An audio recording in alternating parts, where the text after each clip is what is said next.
Hi, hello, how are you? My name is Alex, the Bareback Contessa, and I'm here to help you fill your home with things and people that you love. Welcome back to my channel. Today, I'm very excited to talk to you about one of the most common questions I get asked during my client consultations. How do I choose a color palette? Color palettes are tricky, and they are something that can feel very permanent, and I think that's why we wound up with so many white, neutral, minimal spaces because people were just afraid to make a decision. But I'm here today to show you that choosing a color palette isn't scary or permanent. There are things that we can do to analyze the habits we already have to choose colors that we know we're going to like in our home. And with that, let's get into the video. Now, when you feel like you have unlimited options for a color palette in your home, how do we narrow it down to colors that we think we're going to like? The first thing I suggest my clients do is look in their closet. What colors stand out to you in your closet? What colors do you wear most frequently? Is there a lot of blue? Is there a lot of black? Is there a lot of brown? A lot of green? If there's a color that shows up a lot and you like wearing it and you feel good in it, chances are it's going to feel good in your home too. It's not foolproof, obviously, but it's a good place to start. It's also a good way to gauge the styles you might want in your home. Is there a lot of pattern in your closet? Is everything solid colors? Do you gravitate towards a specific era or aesthetic in your clothes? Those are things that we can take into your home to help streamline that design process. Once we've taken a look inside of your closet, another thing I suggest my clients do to find a color palette is to find a hero item. This can be a piece of art that you have in your home. This can be something in your wardrobe that you just love, your favorite dress that you wear all the time. It can be a photo that you saw on Instagram, your favorite flower. Any piece of inspiration that makes you stop in your tracks, this can be a good hero item. We're really looking for something that you don't just like, but something that you love and you have to have and incorporate. For me, the piece of art that I have in my living room hanging above my fireplace is my hero. All right, we're going to go look at it. So this piece of art is something that I got for free from an office that was closing in the same building as a job where I used to work. And I love it. I think it's so unique. I love the shape of it. I love the vibrant colors in it, but I really drew inspiration from this image for the color palette of the rest of my home. You can see that the pink in the background is almost the same color as the walls. There's a lot of chartreuse and greens and blues and browns, and I've incorporated those into my home as well. I have this chartreuse chair that I got from my ex's parents. I have blue throw pillows on a brown sofa. I think this living room is a prime example of how I have taken a hero image and worked it into the design of the rest of my room. All right, let's go back to the table. One of my friends whose home I'm helping to design, has the most gorgeous dresses that she wears almost every day. And when we've tried to narrow down a color palette for her home, I suggested she look at one of those dresses, which dress she loves, that she wears the most, that she feels the most special in.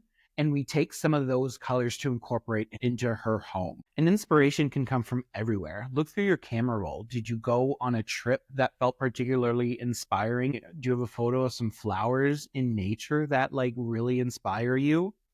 We can take that image and break it down to individual colors to work into our homes. So now that we have an idea of the colors that we want in our home, how do we incorporate them? How do we make it feel balanced and cohesive? I use the 60-30-10 rule in most of my design. What that means is 60% of your room is a primary color, 30% is a secondary color, and then 10% is an accent color. While you don't have to strictly follow these percentages, it's a good way to gauge how you're incorporating color into your home, whether you need to tone something back or bring something more and make it more. Your walls are the largest space in your home, and that's going to take up about 60% of the room. So what color do you have on the walls? That's going to be your primary color. For the secondary color, look at things like your sofa, like an accent chair, like a credenza. What's the color that you're using in some of those larger furniture pieces? And the 10% accent is things like throw pillows and blankets, things like little trinkets that you're putting on display. If you're starting completely from scratch and don't know which direction to go in, try to think of a light color, a dark color, and a neutral. Your neutral is probably going to be that 60% because it's the color that's on the walls. But then how can you bring in that light and dark color into your home? Maybe your colors are pink and blue. Your accent color is pink. I would suggest going with a blue sofa and then some pink throw pillows on it to create that color palette. If you're worried about your home feeling cohesive, bring that color palette into your home in varying proportions. So the main colors in my home are green, pink, and brown. In the sofa or in the living room, pink is the primary color, brown is the secondary color, and green is the accent.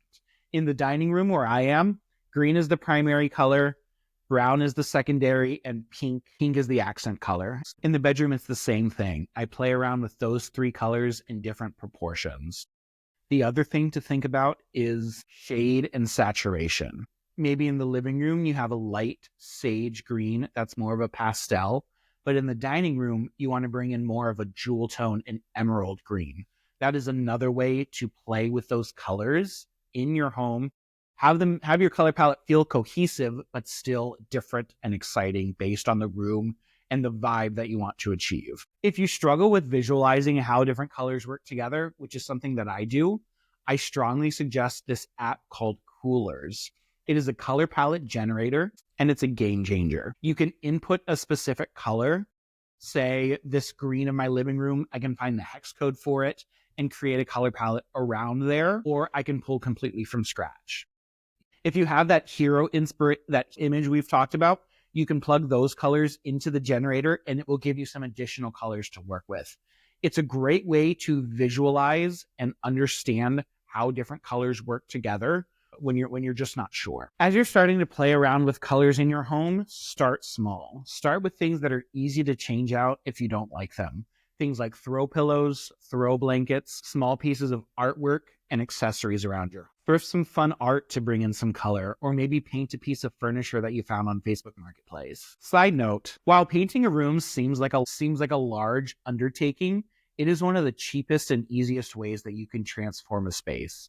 It's really a lot cheaper than buying a new sofa. So if you want to incorporate a new color into your home, buy a gallon of paint. Once you have the main painting supplies, for $100 in a day's work, you can have a totally new space. And if it doesn't work, yeah, you got to spend a little bit more money, but it's still a relatively cheap and easy way to change up your space when it's feeling stale. All right, and that's it. All right, and that is how I help my clients find a new and cohesive color palette when they're starting from scratch.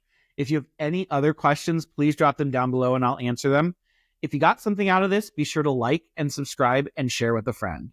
I'm the Bareback Contessa, and I'll see you back here next week. Bye.